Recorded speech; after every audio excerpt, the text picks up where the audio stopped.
faster than the riders in Paris-Roubaix itself. Alejandro Valverde absolutely smahed his Tour cobbles recon ride. Credit, Pool BP by Tim de Waele. Getty Images. Alejandro Valverde may not have ridden Paris-Roubaix last weekend, but if he had, then he may well have been towards the sharp end of affairs if his recon of some of the cobble sectors ahead of the Tour de France is anything to go by.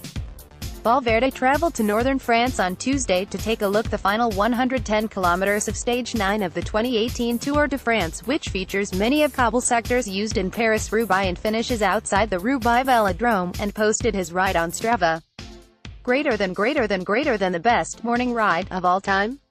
Sylvain Delia shares his Paris-Roubaix ride to Strava, riding with movie star teammates Nairo Quintana, Mikel Landa, Emmanuel RVT, Marc Soler and Yasha Sutherland. You might think that Valverde might want to take things easy to avoid any falls ahead of the Ardennes Classics, but instead he absolutely smashed it as he covered most sectors faster than riders in Paris-Roubaix had managed a few days earlier. Granted, the riders on Sunday had a few extra kilometers under their belts before reaching the cobbles, but Valverde's times are still pretty extraordinary for a man who will be looking to climb to his 6th Flèche Wallonne on top of the 26% Mer de Huy in just a few days' time.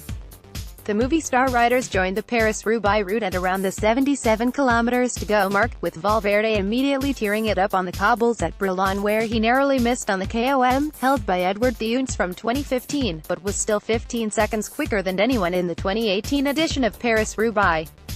At the next section at Sars at Rosiers, Valverde was only 2 seconds off Nicky Terpstra's 6-year-old KOM, but was 10 seconds faster than Greg van Avermaet a few days earlier, before he eased off the gas a bit to only beat Wout van Aert and Alexander Kristoff's time by a couple of seconds on the Versailles sector. Fortunately, the Tour de France does not use the 5-star sectors at Monzy-en-Pavelay or the Carrefour, the Larber, but Valverde was still able to get his teeth into a 4-star sector at Campagny-en-Pavelay, where once again he set a scintillating time, only being bettered by Yves Lampert and Tim de Klerk from this year's race.